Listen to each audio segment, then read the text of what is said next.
राधे प्यारे भक्तों, आज जो प्रश्न आया है वह केवल एक परिवार का नहीं है, बल्कि भारत के करोड़ों घरों के मन में बैठा हुआ है। हमारी सौभाग्यवती भक्त पुत्री प्रीति बहू ने पूछा है, गुरुदेव, जिनके घर में केवल बेटियां हैं और बेटा नहीं, क्या उन्हें नरक में जाना पड़ता है? क्या बेटा होना अनिवार्य है? बेटा, सबसे पहले तो मैं कहना चाहूंगा, ये सोच ही गलत है कि केवल बेटा ही माता पिता का उद्धार कर सकता है। बेटा और बेटी दोनों एक ही मां के हृदय से निकले हैं। एक को बेटा कहो, एक को बेटी कहो, लेकिन दोनों में वही रक्त, वही संस्कार, वही प्रेम बहता है। शास्त्र में लिखा है, सतपुत्र समा कन्या यदि पात्र प्रदीते, अर्थात यदि बेटी को योग्य धर्म मार्गी संस्कारवान वर को दिया जाए तो वह 100 बेटों के बराबर होती है। प्यारे भक्तों, मिथिला के महाराज जनक जी का नाम आज तक क्यों अमर है? क्या उनके बेटों के कारण? नहीं, उनकी पुत्री सीता माता के कारण, जिन्हें जग जननी जानकी कहा जाता है। रामचरितमानस में आता है, जनक सुत जग जननी जानकी। जनक जी का नाम उनकी बेटी के कारण संसार में अमर हो गया। अब एक और प्रश्न आता है, श्राद्ध और पिंडदान का क्या होगा? तो सुनो, हमारे यहां परंपरा में पहले द्वाहित्र यानी बेटी का बेटा का पिंड लिया जाता है, फिर पौत्र का, अर्थात बेटी भी अपने माता पिता के उद्धार में उतनी ही सक्षम है जितना बेटा।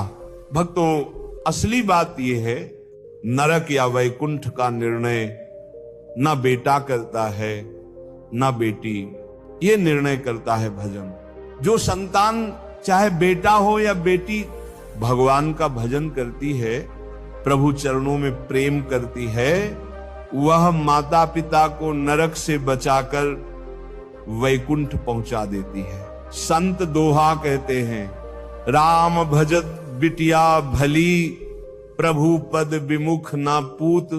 अर्थात भगवान का भजन करने वाली बेटी उस बेटे से लाख गुना श्रेष्ठ है जो प्रभु से विमुख है। संस्कृत में पुत्र का अर्थ है पुनः नरकात् त्रायते इति पुत्र, जो नरक से बचा ले वही पुत्र है। तो भजन करने वाली पुत्री भी पुत्र है, और जो भजन नहीं करता वह पुत्र होकर भी पुत्र नहीं। तो अब कुछ प्रेरक प्रसंग सुनते हैं। पहला प्रसंग जनक और सीता का। महाराज जनक जी विदेह कहलाए, देह में रहते हुए भी देहाभिमान से मुक्त। उनकी पुत्री सीता जी अपने पिता का नाम इस संसार में वैकुंठ की तरह अमर कर गई। आज भी कोई जनक जी का नाम ले तो सीता पिता जनक कहे बिना नहीं रहता। दूसरा प्रसंग सावित्री का। सावित्री एक आदर्श नारी, जिसने अपने पति सत्यवान को यमराज के पास से छुड़ाया। जब यमराज ने कहा बेटी वर मांगो, सावित्री ने पहले ससुर का नेत्र लौटाया, फिर पिता का राज्य और अंत में पति का प्राण।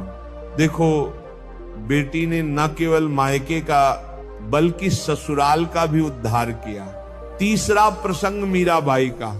राजघराने में जन्मी मीरा अपने मायके और ससुराल दोनों जगह भक्ति का प्रकाश फैलाने वाली थी। एक बार उनके भक्ति गीत सुनकर नगर के लोग बोले, तो हमारे कुल का गौरव है। बेटी होकर मीरा ने भगवान के चरणों में ऐसा प्रेम किया कि आज तक हर गली में उनका नाम गाया जाता है। चौथा प्रसंग, एक आधुनिक उदाहरण। एक गांव में एक माँ बाप के 3 बेटे थे, एक बेटी। बेटे शहर जाकर अपने परिवार में व्यस्त हो गए, और वही बेटी दूर ससुराल में रहते हुए भी हर महीने चुपचाप माता पिता की सेवा के लिए पैसे भेजती रही। माँ बाप बीमार पड़े तो वही बेटी मायके आकर सेवा करती रही। अंत समय में वही बेटी उनके कान में राम नाम सुना रही थी। कहिए, उद्धार किसने किया? भजन प्रेमियों, यह भी सच है, बेटा हो या बेटी, अगर भक्ति नहीं है तो कुछ नहीं होगा। कई बार बेटा कहता है, अरे पिताजी संत महात्माओं में क्यों समय बर्बाद करते हैं? और बेटी कहती है, पापा मैंने आपके लिए हरिद्वार का गंगा जल मंगवाया है। तो उद्धार कौन करेगा? वही जो भगवान से जुड़ेगा। सज्जनों, आज का निष्कर्ष यही है, नरक से बचाने वाला बेटा नहीं, भक्ति है। बेटा हो बेटी हो, अगर प्रभु के चरणों में है, नाम सुमिरन कर रहा है, तो माता पिता को नरक से बचाकर वैकुंठ पहुंचा देगा। इसलिए माता पिता ये सोचकर दुखी ना हो कि बेटा नहीं है, बल्कि ये सोचें मेरे बच्चे, चाहे बेटे हों चाहे बेटियां, क्या भगवान के भक्त हैं? अगर हैं तो नरक की चिंता छोड़ दो और प्रभु के चरणों की ओर देखो। शबरी तर गई राम भजी, धुंधकार बा सब नाश। भजन से अंधकार मिट जाता है, नरक दूर हो जाता है और जीवन का नाविक स्वयं भगवान बन जाते हैं। गुरुदेव, जिनके घर में केवल बेटियां हैं और बेटा नहीं, क्या उन्हें नरक में जाना पड़ता है? क्या बेटा होना अनिवार्य है? बेटा, सबसे पहले तो मैं कहना चाहूंगा, यह सोच ही गलत है कि केवल बेटा ही माता पिता का उद्धार कर सकता है। बेटा और बेटी दोनों एक ही मां के हृदय से निकले हैं। एक को बेटा कहो, एक को बेटी कहो, लेकिन दोनों में वही रक्त, वही संस्कार, वही प्रेम बहता है।